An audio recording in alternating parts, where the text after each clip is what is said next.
Hi, welcome to CISO Insights. Today we're going to be talking about the 2024 State of the External Attack Surface Management Annual Report produced by CybelAngel. These are key takeaways for a more secure 2024. My name is Todd Carroll. I'm actually the author of the report along with my team, but at CybelAngel, I'm the CISO and Senior VP of Global Cyber Operations. Before we jump into the report itself, let me explain a little bit about what we do at CybelAngel. So, because most of the information actually, or in the report, is derived from what we do on a daily basis. So, we are actually a global leader in external attack surface management, and I'll explain a little bit more about what that means, and from our point of view, so you understand what modules we have, what areas we cover along those lines. But in a nutshell, we have the ability to scan the internet and process large data sets. So it says there are 6 billion data points on a daily basis. Yeah, that's true. We actually are able to do that and get down to the end of the day looking for that information that is critical to our clients. So whether it's vulnerabilities or exposed data, exposed assets, domains that are out there, or credentials being not only sold but exposed via databases or by bad actors, that is where CybelAngel lives. And we look at it from an outside in point of view, meaning that, we don't deploy any agents. We have our own proprietary scanners, and we're looking for our clients, access points, data, or different attack vectors from an outside point of view by looking at the whole internet as a whole. So we fit very well with most organizations. We have clients in every sector: telecommunication, engineering, or energy, manufacturing, retail, financial services, you name it, we're probably in the area because of the way we're able to scan and correlate data together.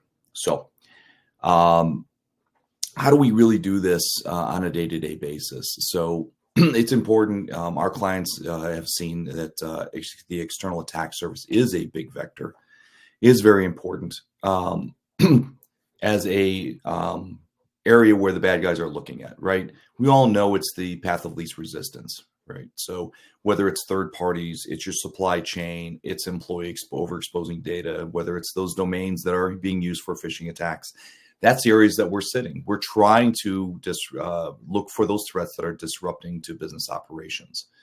At the end of the day, we do use AI machine filtering. We've been around for over 10 years, and that's one of the strengths of CybelAngel, is able to look through a massive amounts of data. We've been using AI machine learning for a long time in order to take a look at those 6 billion data points and knock those down, score them, look for different criticalities inside, whether it's the data or the access point or the asset or whatever it may be. And at the end of the day, it's looked at by an analyst. And I think that's one of the strengths here and differentiators and how we can look at this amount of data. At the end of the day, there's an analyst that works on behalf of our clients, but works on our side of the house, to look for those things that are actually your and our clients' actual threats. And by giving an accurate risk assessment, by looking at attribution, by looking at other key indicators, so that it is our clients. And we only provide those things that are important to our clients. And that's very important. So working with clients, understanding their needs, understanding their gaps, understanding their risks is all important. And that's how we collect data and how we use it via keywords of our clients, which is basically their company name and their domains. So imagine this is you in the middle. Simple but important to understand that the threats are coming from the outside. There are, you're not responsible for a lot of these things, right? But you may be called on the carpet about to explain, well, why is this possible? Do we have the ability to detect these things that are out there? And the answer is yes. So, we're all sitting in the middle on our daily basis. I wouldn't say behind our firewalls, but in our networks. So we're trying to detect and determine what is the threats that are coming in. And this is our challenge that we have every day. And that's why we need to be concerned about these external threats that are coming in, because at the end of the day, we're not able to control these. But at one point or another, we may be held responsible for, these rogue access points or data being leaked by a third party. So EASM, how does CybelAngel look at this? We look at it in 3 different points. Okay, asset discovery and monitoring. This concept focuses on identifying and managing risks associated with the internet-facing assets, right? So this could be employee devices that are out there. This could be oversharing in cloud devices, shadow IT, outdated marketing websites, forgotten databases, development sites that are left, your engineers sitting on the GitHubs of the world oversharing access points, or forgotten cloud instances that are out there. That is very important part of the external attack surface, because this is where the bad guys are looking for those access points. The other part is the digital risk protection area. This component is crucial for safeguarding your data in today's interconnected landscape. It protects from such threats as account takeover, typo squatting, hacktivism, phishing, data leakage. And this is where you really, well, all of these together, cover a lot of different areas. Not only your third party, but your supply chain, which has obviously been a very hot button topic in 2023. And then you wrap this all together with threat intelligence. This concept provides an organization with a comprehensive view of the threat landscape. So you take not only the asset discovery, you take the digital risk, you look at the different access points, you look at the risk that's all together. But threat intelligence can help pull this all together. It can help tie together the who, why, where, and why you're being attacked, who's the attacker, what TTPs are they currently using, are they actually, what is their history? Have they released data before? Are they part of a ransomware group? What are those things that you want to know in order to determine whether or not this is actually a real threat? Is this something you need to be concerned about? Or is this an actor that is maybe potentially, more of, a script kiddie, or someone who's just looking to, cause havoc and move on, right? But at the end of the day, threat intelligence is more than just the actors. It is kind of how you wrap this all together and you protect your organization from all types of outside attacks. So let's dig into the report. What we're going to talk about today in the webinar and is 4 key proactive takeaways from the report, and these are highlights.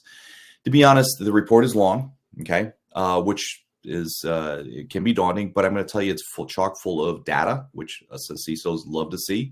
It looks at comparisons years over years. It looks at different sectors. It has a lot of information to help you build or understand what the external attack surface and where you may fit in. And is this a service or is this a program that you absolutely need? I'm going to tell you, yes, you do need this program, able to detect what are these threats coming in from this area. But also I have an understanding of how we look at it from a CybelAngel point of view. So from there, instead of talking about the whole report in its entirety, we took 4 different highlights. Okay. Hopefully this will pique your interest, have you want to take a look at more at the report, or actually, have a call with us or myself to talk about more of the report in depth or certain things that we found. Happy to have those conversations. But let's dive into it a little bit. Okay. So EASM is a vector. What we've seen is, and it's stated here, 79% of security risks lie beyond the confines of it and our clients' internal IT perimeter. So out of the over 5,000 alerts we sent to our clients covering data breach prevention, one of our modules out of 5 right now that we offer, alone in 2023, almost 80% of them, the cause of origin came from outside the perimeter, meaning that it would have been almost impossible unless you were looking at every single third party, every single employee, every single incident of, what they're doing with data or had it tagged. There's no way you would have been able to see this. It's hard to see what your third parties are doing or their third parties are doing and what they're doing with your critical data, especially when business units are sharing it outside of your control. Okay. So we see this every day with partners, suppliers, law firms, HR providers, insurance companies, and other third parties, all in violation of the data security clauses inside of all the contracts. And we see this unfortunately on a daily basis. The second point is the increase of exposure due to cloud drives. We all race to the cloud. COVID kind of accelerated that. It's still a thing, right? We're all moving information to the cloud. Why is that? Obviously, cheaper, quicker. It's out of our hands, not something we don't have to, deal with high costs of infrastructure and our own server rooms, et cetera, right? We can talk all day about the I'm not saying putting information in the cloud is bad. The problem is that we've lost control of it to a bit. We are relying on third parties. We're relying on other vendors to secure that data. As putting together the report, I was looking at different things, and one I came across a quote from Samantha Chow at Capgemini. The report, inside the report, is a much lengthier quote because she gives a really good take on technology. But the one thing I really pulled from this is At best, the legacy core systems are equipped with cybersecurity that was suited to their capabilities during a different era, often light years behind the protocol required to protect your new cloud-based platform against today's complex cyber threats. I think she stated this very well, and this is an ongoing issue we all have as CISOs, putting technologies into play that are not tested or that are not secure. We've done this before. It's happened. It's not going to stop no matter what we complain about or what we say about it. But we're always racing to completion, whether it's, if you're in manufacturing and they're going to launch something out, business is always going to win over security. And we're always seem to we're catching up to making that service offering, whatever it may be, more secure on a daily basis. And that's part of a CISO's job. And to be honest, it's never going to go away. But clouds, that's why we are probably seeing the 11% increase in exposed data from last year, just via the cloud drives. So third point is we're talking in this report about is the increased database risk. Okay, year over year, we're seeing it actually doubled. We see more databases being exposed, but also the data within it. We're seeing a lot more PII and PHI being exposed in great mass amounts. We're seeing databases being forgotten. We're seeing protocols not being patched or systems not being patched that are leading to the exposure of that. Bad guys know about this. We've seen also an increase in ransomware, in databases being ransomed at a much higher rate. And this is actually part of the report. If you're interested in this or you are interested because of the way you use databases, please take a look at the report because it's some very interesting data coming out of this. But one thing I want to pull for today's discussion is in our analysis of last year's data, we discovered that MongoDBs are more frequently found unsecured. Now, MongoDBs also, the attribution we're seeing a little bit on the usage is more in development rather than production or by smaller companies rapidly scaling through microservices. On the other hand, Elasticsearch databases, which had only accounted for 70% of open databases, are responsible for over 88% of the exposed data as a whole when it comes from databases. Okay, so Elasticsearch databases, we're finding much more in-depth, larger databases with critical data. Like I said before, PHI, PII, a lot of healthcare information in these for some reason in 2023, which will feed into ransomware here in a minute. But it doesn't mean that MongoDBs are more secure, as we saw them, like I said, more wide open. What worries us a little bit is that we found more of the exposures that lead to access points, exposed passwords, credentials, API keys, etc., in those types of databases, and like MongoDBs versus Elasticsearch. So both seem to have their own issues, but it should be something that if we're using those or you're concerned about databases, please look into this further. Of course, ransomware. We can't talk about 2023 without ransomware because obviously it is increasing. It is getting bigger and bigger. We saw a 40% increase in ransomware demands year over year. And this is significant. And you'll see in here that a lot of these things, that's the end key. Okay. What I'm going to tell you, though, is a lot of stuff that we do is proactive, meaning our clients are not being ransomed. I'm just going to be honest. I know that sounds, a little pompous, but it's true. In 2023, our clients were not victims of ransomware. Why? Because we're finding things further up in the kill chain. We're finding things when they're exposed and getting to our clients as soon as possible so they can remediate it. They can shut it down. They can put a password on it. They can secure that cloud drive. They can talk to that third party. They can do those things and keep themselves out of the news. So ransomware is in the increase because they're making money off of it. Reports are up at maybe 80% of all ransom actually being paid now, which is a little alarming. But if that's what is happening, then that's what's happening. But it doesn't mean that it has to be that way. It doesn't mean that you cannot do something proactive instead of reactive when it comes to ransomware.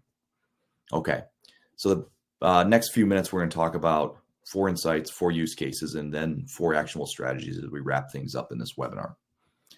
Okay, so the first point we talked about, the 79% of all alerts we process came from outside. The first thing we can't talk about 2023 and breaches without talking about MOVEit. Listen, everybody knows this was terrible. It was huge. It affected, over 2,600 organizations, 84 million individuals. That's the last time we counted. This data is probably 3 months old. Financial impact, 10 billion and growing, right? Really what this, without going into a lot of details, and obviously a lot of us have already looked into this. Some of us probably have listened to this webinar, but affected by it. But it really highlights the ability for access to large data sets via vulnerabilities. Remember, path of least resistance. And it shows that the bad guys are just going to be looking for these types of things. And unfortunately, this was a not a good situation. And a lot of us are still feeling the effects of this and will be as we go into way into 2024. The second point we talked about was the increase in exposure from cloud. Okay. Healthcare. Healthcare seemed to have a huge issue with ransomware last year, right? We can say it's from multiple different things. The way that their networks are set up, lack of patching, the amount of third parties, the amount of people that have to touch insurance companies, doctors' offices, hospitals, you name it, that add to the ability. But we saw a lot of things on healthcare. It doesn't mean they weren't the only ones.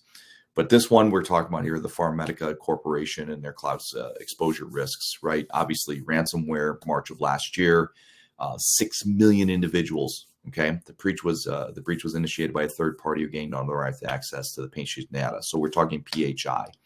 We're talking not only effect on the organization itself, but it's on its parent company. Class action lawsuits are going on right now, but the point here is that we frequently encounter a similar situation where data is inadequately secured, and emphasizes the need for addressing the human negligence and vulnerabilities. I'll let you know right now, another, we said 79% before, 80% of all of this is to us, if it's detected early enough in the kill chain, is due to negligence. Okay. Yes, there's hackers still that are trying to get in and stuff like that, but it's further on the kill chain. If you have exposed data, it is absolutely able to detect early on. Humans are always going to be responsible for the misconfiguration of cloud storage, database security, open servers, phishing attacks being successful because they're clicking on things. As CISOs, it's our nightmare, but it is something, it's a reality that we're never going to get away from. Humans are involved. Humans are going to do things that maybe, one, they're not educated on. They're lazy. They don't mean to do it, but it happens. Okay. That's why detection is so important. Okay. It's not only important, it should be required, but I'm telling you right now, it is possible. It is possible to detect this further up in the kill chain so that you're not the next ransomware victim. We talked about databases here. We're going to talk about MCNA, insurance company breach, right? Obviously, another ransomware situation. That's the end game. A lot of these we discussed them. That listen, the end game is bad things, and the solution is actually further up the kill chain as possible. But once again, exposed protected health information, PHI. Okay, but really, what this breach to us highlighted was the use of the vulnerability of data and the challenge of trusting a third party with critical information. In 2023, we looked at not only ransomware and saw the uptake, but we also started tracking what sectors are highly involved. Okay, so we saw the most affected sectors last year. And this is, the top 5: construction, information technology, hospitals and healthcare, and education. Those are the top 4 or 5, depending on if you put hospitals and healthcare together, that were impacted, meaning they were victims of ransomware. Okay. Information technology is really scary. That one popped up, but information technology companies that are victims of ransomware, we all rely on those types of companies to protect us. They're supposed to be our brother in arms when it comes to security. But seeing them very high up on the list was actually a little alarming to us, and we talk more about it inside the report. Remember the cost of attack, and these aren't our numbers. These are the IBM, Ponymon, and others numbers as we put those together for the report. But the average cost of an attack, right? Do you need to be reminded? But it was 1.82 million for the average attack breach in 2023. 2.6 million if you paid a ransom involving ransomware. The use of backups can only reduce it to 1.6 million. Wow.